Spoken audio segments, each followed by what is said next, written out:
एक टर्म है जो पॉलिसी में हम बार बार यूज़ करते हैं, कहीं भी ग्लोबल इवेंट में भी जाते हैं तो इंडिया के बारे में ये बात कहा जाता है कि we have a great demographic dividend.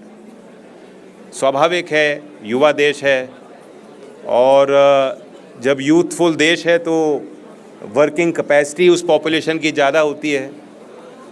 अभी एजिंग पॉपुलेशन कम होगी तो प्रॉब्लम सोशल सिक्योरिटी के और बेनिफिट स्ट्रक्चर्स के कम होता है, लोड कम होता है। तो इसलिए टर्म यूज़ है कि this are the best years for growth and for meeting our challenges head on. लेकिन ये डेमोग्राफिक डिविडेंड का उपयोग तब होगा जब हम नौजवानों को वो सामर्थ्य देंगे, उनके कौशल को हम पहचानेंगे। जो एक पहले अप्रोच थी शिक्षा व्यवस्था में भारत में, वो ये थी कि एक तरह से स्कूल के दरवाजे बाहर वालों के लिए बंद थे। विश्वविद्यालयों में भी ये फोकस था कि हमें सिर्फ पढ़ाई पे ध्यान देना है। पूरे एजुकेशन सिस्टम में ये थिंकिंग थी कि we have to look at the formalised education system only. लेकिन आज देश के प्रधानमंत्री जी की जो सोच है, राष्ट्रीय शिक्षा नीति में उसे व्यवहारिक करने की जो कोशिश है, नीतिगत पहल है, उसका मुख्य जो स्तंभ है वो ये है कि हमें मियर क्वालिफिकेशंस पे नहीं जाना है, कॉम्पिटेंसी को बिल्ड करना है। स्किल आधारित अवसर, जो आज पूरी दुनिया में पूरा मार्केट उसी तरफ है, इंडस्ट्री के अलाइनमेंट वहीं है। आज जो एम्प्लॉयर बेस है वो यही कहता है कि हमें आपकी मार्कशीट नहीं देखनी, डिग्री का सर्टिफिकेट नहीं तलाशना, हम अपने जिसको रखना चाहते हैं, रोज़गार देना चाहते हैं, उसमें एम्प्लॉयबिलिटी देखना चाहते हैं। वो वर्कर रेजिलिएंट होना चाहिए, आउट ऑफ बॉक्स थिंकिंग होनी चाहिए। और वो तब संभव है अगर हम बच्चों को सिर्फ जो टेक्स्ट बुक पढ़ाई है उससे बाहर अगर हम निकाल पाएंगे, एक्सपीरियंशियल एजुकेशन की तरफ ले जा पाएंगे। और उसमें एक बड़ा पहलू है कि बच्चे, चाहे वो स्कूल में हो, चाहे वो तकनीकी शिक्षा हासिल कर रहे हो, चाहे वो यूनिवर्सिटी में हायर एजुकेशन में कोई प्रोग्राम कर रहे हो, they must realise the outside environment. बंद कोकून्स में, सिक्योर कोकून्स में हम एकेडमिक जर्नी पूरी कराते हैं बच्चों की और फिर बाहर फेंक देते हैं कि जाओ अपना काम करो। बाहर की दुनिया बिल्कुल अलग है और यहाँ एक बिल्कुल स्टेबल सिक्योर इन्वायरमेंट में, क्लासरूम इन्वायरमेंट में अब तक हम बच्चों को पढ़ा के सोचते थे कि हमने इनको जीवन के लिए तैयार कर दिया। वो ऐसा नहीं है और ये धीमे धीमे परिवर्तन आ रहा है। इन चीज़ों को दिखाई देने में, असर लाने में, प्रभाव लाने में वक्त लगता है। और राजनीतिक क्षेत्र में देखो, हमें कार्यकाल तो 5 साल का ही मिलता है ना, तो इसलिए शॉर्ट टर्म थिंकिंग डोमिनेट करे पॉलिटिकल थिंकिंग को, ये स्वाभाविक है। लेकिन आज हमें एक ऐसी सरकार मिली है और ऐसे लीडर्स मिले हैं, और मैं दिल्ली सरकार को भी धन्यवाद देता हूं कि जो लॉन्ग जेस्टेशनल प्रोजेक्ट होते हैं जिनका असर प्रभाव एकदम तुरंत नहीं दिखाई देता, लेकिन अनिवार्य है, ज़रूरी है राष्ट्र सुरक्षा के लिए, राष्ट्र के मिशन के लिए, विकसित भारत के लिए, जो विकसित भारत की नींव है, उस यूथ में इन्वेस्ट करने का आपने निर्णय लिया। मैं धन्यवाद देता हूँ, बधाई देता हूँ, शुभकामनाएँ देता हूँ। दूसरी तरफ प्रधानमंत्री जी कह रहे हैं देश के हर नागरिक को, हमने और आपने कभी कल्पना नहीं की थी, कभी सोचा नहीं था। उन्होंने एक मिशन दे दिया, चैलेंज दे दिया।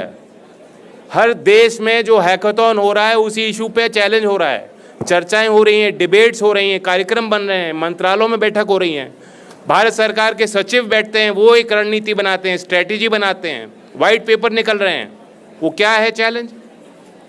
क्या सवाल पूछा कि भारत विकसित कैसे होगा, और जो भारत विकसित होगा तो उसमें एक छात्र और छात्रा की क्या भूमिका होगी, क्या जिम्मेदारी होगी। देश के हर नागरिक को कहा है कि भारत को विकसित बनाना अकेला मैं प्रधानमंत्री के तौर पे नहीं कर सकता, कोई एक सरकार नहीं कर सकती, कोई एक जनप्रतिनिधि नहीं कर सकता। पूरे देश को, समूचे समाज को एक होके मिशन मोड में काम हो करके होल ऑफ गवर्नमेंट अप्रोच को कन्वर्जेंस के साथ हम सबको मिलके ये हासिल करना है। आज का जो ये एस्पिरेशनल प्रोग्राम उसी बड़ी सोच का एक पहलू है। दुनिया बहुत तेज़ी से बदल रही है और मुझे खुशी हुई जब हमने उन बच्चों से मुलाकात की, स्टॉल्स में जाके देखे कि क्या प्रोडक्ट उन्होंने क्रिएट किया है, क्या क्या सर्विस आइडिया है, वैल्यू क्रिएशन का क्या कॉन्सेप्ट है उनका, कहाँ तक ये स्टार्टअप्स उसको बनाने में सफल हुए हैं, कहाँ तक उनको सपोर्ट मिल पाई है। प्रेजेंटेशन सबकी बहुत अच्छी थी, बहुत स्मार्ट सुहाव तरीके से, जो एक इन्वेस्टर देखना चाहता है, जो भाषा सुनना चाहते हैं, सारे उन पॉइंट्स को उन्होंने बहुत बेहतरीन तरीके से रखा। यानी उनको मेंटरिंग बहुत अच्छी मिली है। इस इवेंट के माध्यम से भी उनको जानकारी मिली है कि रियल वर्ल्ड में कैसे अपने प्रेजेंटेशन को दुरुस्त करना है। दूसरी अच्छी बात मुझे लगी कि जो भारत की मूल समस्याएं हैं, चुनौतियां हैं, उनको उन्हीं पे सारा ध्यान केंद्रित था। कोई स्टार्टअप डिफेंस को लेकर, कोई हेल्थ के प्रोडक्ट आइडिया को लेकर, कोई क्लाइमेट चेंज के विषय को लेकर। यानी देश का यूथ उन विशेष इश्यूज़ को लेके एजिटेटेड है, जो आज भारत को विकसित भारत अगर बनाना है तो we have to together collectively find solutions for those same issues and challenges. AI की बड़ी चर्चा होती है। आज कई स्टार्टअप्स ने एआई बेस्ड प्रोडक्ट्स बनाए और पेश किए। और आप जानते हैं कि फरवरी में एक बड़ा ग्लोबल इवेंट इंडिया होस्ट करने जा रहा है। Our PM was perhaps the first global leader to start talking about AI. And the vision there is that India, of course, has already become the largest user. We are already ahead of US in terms of using AI tools.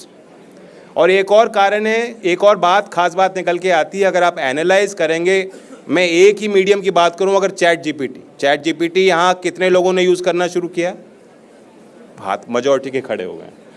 So in terms of ChatGPT users, India is already ahead of the US. It's not surprising. But what comes out is 36% of the users are using it regularly. यानी उसमें उनको कुछ ना कुछ value मिल रहा है। जो AI के मॉडल्स, टूल्स, प्लेटफॉर्म्स ऑलरेडी हैं, उनको हमारे देश के युवा खास तौर से यूज़ कर रहे हैं और वो देख रहे हैं कि अपनी लाइफ में, जीविका में वो कैसे सार्थक और बड़ा पॉजिटिव चेंज इन टेक्नोलॉजी और टूल्स के माध्यम से आप ला सकते हैं। तो वैल्यू क्रिएशन भी हो रहा है। अब फरवरी में पूरे एक ग्लोबल समिट में पूरी दुनिया को भारत एक दिशा दे सकता है और नयापन भी आएगा, नए स्टार्टअप्स भी शोकेस होंगे, नए इनिशिएटिव्स शोकेस होंगे। हो सकता है कि जो आज स्टार्टअप्स आज इस इकोसिस्टम के माध्यम से सपोर्ट हुए हैं, दिल्ली ने इस सरकार के कार्यक्रम में जिस तरह से उनको बिल्डअप किया है, हो सकता है कि फरवरी के इवेंट में उनमें से कोई स्टार्टअप्स भी आगे रखे जाएं, ग्लोबल ऑडियंस के लिए उनको दिखाया जाए।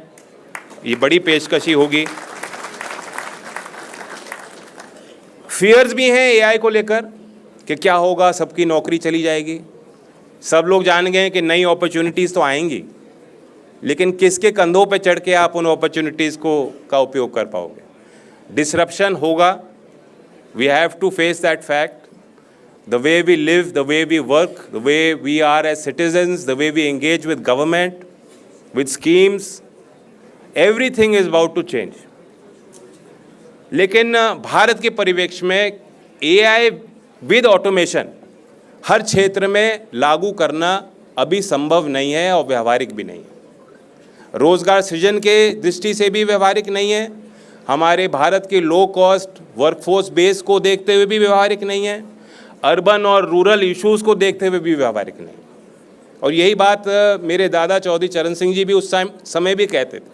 तो India, while taking leadership in AI, has to be cognizant of issues of equity, of issues and challenges around whether these technologies represent what is uniquely Indian, हमारे संस्कार, हमारी सभ्यता, हमारी भाषाएं, हमारा सामर्थ्य, हमारा विजन, हमारी यूनिक प्रॉब्लम्स, इन चीज़ों पे केंद्रित होकर ये टेक्नोलॉजी विकसित हो। इसके लिए इंडियन टेक्नोलॉजिस्ट को, इंडियन एंटरप्रेन्योर्स को, इंडियन रिसर्चर्स को, इंडियन स्टूडेंट्स को साथ मिलके कुछ नया करना होगा। लेकिन एआई सब कुछ वाइप आउट नहीं करेगा। इंडियन परिप्रेक्ष्य में ऑगमेंटेड एआई का बहुत पोटेंशियल मैं देखता हूँ।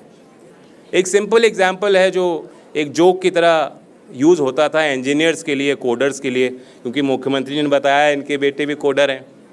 तो वाइफ ने बोला, शी टोल्ड हर हस्बैंड से go to the store and buy 1 litre of milk and if they have eggs get 6। वो वापस आ गया वो 6 लीटर दूध के साथ। That is the abstraction of language. The wife was saying get if they have eggs तो 6 अंडे भी ले आना, बट बिकॉज वो सिंटैक्स नहीं था, they assume that it meant 6 litre दूध लाना। अगर अंडे हैं तो 6 लीटर दूध लाना। तो ये प्रॉब्लम चैलेंज है कि टेक्नोलॉजी में, एआई में भी आप उसको यूज़ करेंगे तो प्रॉब्लम आएगी। ह्यूमन प्रॉब्लम कुछ और है, ह्यूमन एक्सपीरियंस कुछ और है, ह्यूमन इंटरफेस कुछ और चाह रहा है और टेक्नोलॉजी कुछ और पेश कर रहा है। तो इसलिए भारत में टेक्निकल नॉन टेक्निकल का जो एक बैकग्राउंड में अंतर हम लोग मानते थे वो चेंज होगा। मैं मानता हूं कि एआई के माध्यम से वाइट कॉलर और ब्लू कॉलर में भी जो डिफरेंस है वो भी चेंज होगा।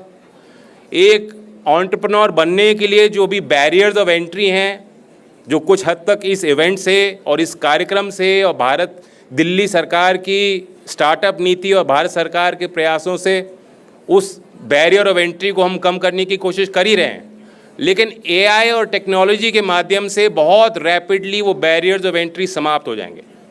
अब कोई कारण नहीं है कि एक आईटीआई का बच्चा भी जो उसके अंदर अगर अच्छा आइडिया है, प्रॉब्लम सॉल्विंग अप्रोच है, there is nothing that stops the ITI idea to become a venture, to hit the market and to grow into a unicorn. This is what the Indian experience is telling us. No longer is enterprise creation, is value creation the sole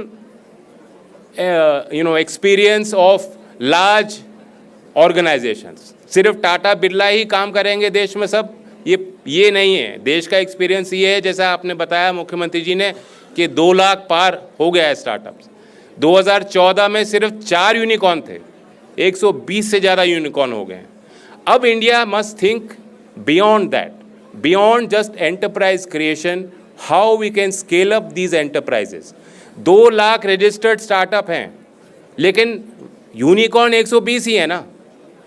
वो जो feeder system है, हम ये क्या कर सकते हैं, क्या कोशिश कर सकते हैं कि जो एमएसएमईज़ हैं, जो नैनो एंटरप्राइजेज़ हैं, जो रजिस्टर्ड स्टार्टअप्स हैं, मैक्सिमम उन एंटरप्राइज का स्केल अप हो जाए, वो यूनिकॉर्न और ग्लोबल वैल्यू चेन सिस्टम में आगे बढ़ें।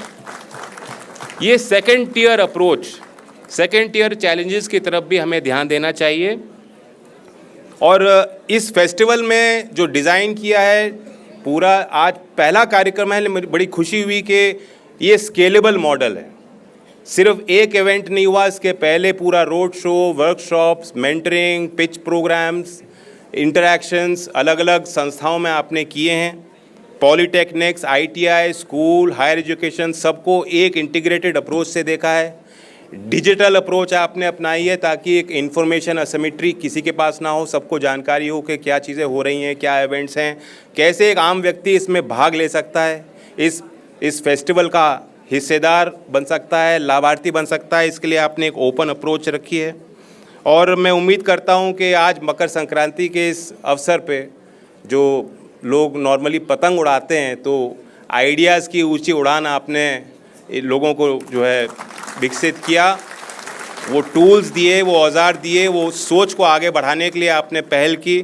मैं फिर दिल्ली सरकार के इस इनिशिएटिव को धन्यवाद देता हूं और मैं बताना चाहता हूं कि ये जो एम्बिशन है, उस एम्बिशन को हासिल करने से दूर नहीं, जो उन्होंने कहा कि can Delhi become the startup capital of India and the world, can Delhi become the innovation capital of India and the world. Already पूरे देश के लोग बेहतर शिक्षा के लिए, बेहतर अवसर के लिए दिल्ली आते हैं। और दिल्ली की खास बात यह है कि जो अपने गांव को, क्षेत्र को, शहर को, परिवार को छोड़ के बेहतर अवसर के लिए दिल्ली आता है, आती हैं, उनके आप दिल बड़ा है दिल्ली वालों का और दरवाजे खुले हैं और नवाचार को आगे बढ़ाने की नीति है। तो इस दिल्ली की इस महानता के कारण मैं मानता हूं कि ऑलरेडी जो आपने यहाँ पहल की, पहला ऐसा इवेंट मैंने देखा है। Other state government should follow the lead. I am going to quote this as a model of development to all state governments and I am hopeful that this shall be taken up. It's a great initiative। इन्हीं शब्दों के साथ मैं फिर बधाई देता हूँ और आभार व्यक्त करता हूँ कि आपने मुझे मंच दिया।